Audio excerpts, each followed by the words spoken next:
The events surrounding the death and resurrection of Jesus are generally dated around 30 CE. Dating these events precisely, however, is difficult as there is ongoing scholarly debate regarding the year of Jesus' birth. According to the Gospel of Luke, the Nativity is associated with a census which historically occurred around 7 BCE. A major difficulty with this date is that the census in question applied only to Roman citizens residing in what is now Italy. Roman historical records indicate that no such census was conducted in Judea or Galilee during this period. This discrepancy presents a significant historical problem, though it lies beyond the scope of the present discussion. By the turn of the 2nd century CE, the resurrection of Jesus was being celebrated within the emerging Proto-Orthodox Church. It was not until 325 CE, however, at the Council of Nicaea, that the Roman Emperor Constantine formally fixed the date for celebrating the resurrection, an observance now known as Easter. This development raises an important question. Why was Sunday selected as the day for Easter? Following the Council of Nicaea, Sunday became the official day of Christian worship, a change initiated under Constantine's authority. Sunday was already associated with the worship of Mithras, a popular pagan deity within the Roman Empire. Although Constantine declared Christianity the official religion of the empire, historical evidence suggests that he encountered resistance from adherents of Mithraism. One strategy used to encourage conversion among these groups was the incorporation of existing religious practices into Christian observance. By aligning Christian worship with Sunday, the traditional day of Mithraic devotion, the Church made the transition more acceptable for pagan converts. From this point onward, and likely even earlier, Christianity increasingly absorbed cultural and religious traditions from the populations it sought to evangelize. The timing of Jesus' crucifixion is addressed directly in the New Testament. Mark 15:42 states, "It was preparation day, that is, the day before the Sabbath." Luke 23:54 similarly notes, "It was the day of preparation, and the Sabbath was about to begin." John 19:31 adds that Jewish leaders requested the removal of the bodies because the Sabbath was approaching. In the Hebrew calendar, the day of preparation corresponds to Friday in the Julian calendar. Both the Hebrew and Julian calendars consisted of 7-day weeks, though the Hebrew calendar was lunar-based, while the Julian calendar was solar-based. The day of preparation was devoted to readying the household for the weekly observance of Shabbat, the Sabbath.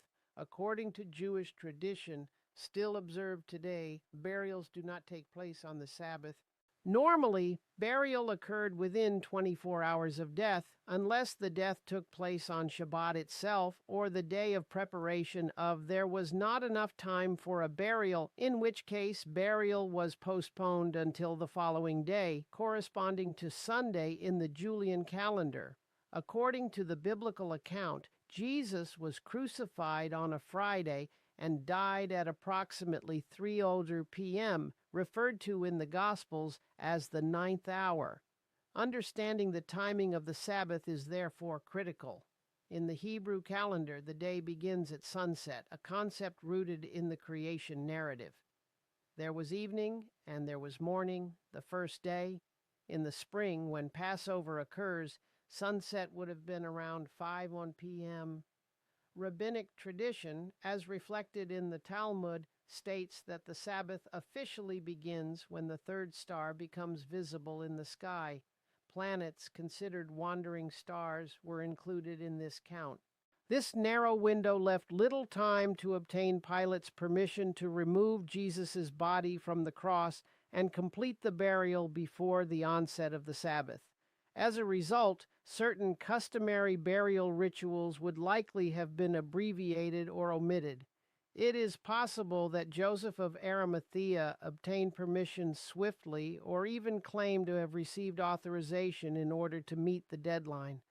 Fortunately, Joseph possessed a newly carved tomb in a nearby rock face.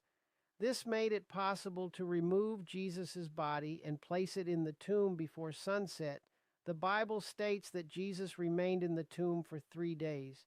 From a modern Western perspective, this might be interpreted as a period of 72 hours, which would place the resurrection on Monday or even Tuesday. This apparent contradiction is resolved by understanding how time was reckoned in the ancient Semitic world. In Semitic cultures, days were counted inclusively, and time was measured in days rather than hours. Since Jesus was buried on Friday before sunset, that partial day counted as the first day. Saturday constituted the second day. When sunset arrived on Saturday evening, marking the beginning of Sunday, this was already considered the third day. Any portion of that day, even a few minutes, satisfied the requirement of 3 days. Thus, Jesus could have risen shortly after sunset on Saturday and still have been understood as rising on the third day. If visitors had gone to the tomb on Saturday night, they would have found it empty. However, travel after dark was generally avoided due to the absence of artificial lighting and the presence of nocturnal animals. While night travel was not unheard of, it was uncommon. The women who went to the tomb did so not primarily to anoint the body, but to speak to Jesus. In Near Eastern Semitic belief, the soul of the deceased was thought to remain near the body for several days and could hear voices from outside the tomb. Visiting the tomb after 3 days was a customary practice, allowing mourners to say farewell. From this perspective, Friday to Sunday constitutes 3 days. After Constantine formalized Sunday as the day of resurrection observance, weekly Sunday worship came to be understood as a recurring celebration of the resurrection. The method the Western Church uses today to calculate the date of Easter developed during this period, although the Orthodox Church continues to follow a different formula. Because Easter is tied to Passover, it must occur in the spring. The Torah specifies that Passover is always celebrated during that season. In terms of the Gregorian calendar, this means that Passover must fall after March 24th. To ensure this alignment, the lunar calendar periodically adds a leap month when necessary. In conclusion, the biblical texts indicate that the crucifixion occurred on the day of preparation, corresponding to Friday in the Julian calendar. The resurrection took place 3 days later on Sunday, according to inclusive Semitic methods of counting time. Since Easter is intrinsically linked to Passover, the Christian tradition of commemorating the crucifixion on Friday and celebrating the resurrection on Sunday is historically and culturally coherent.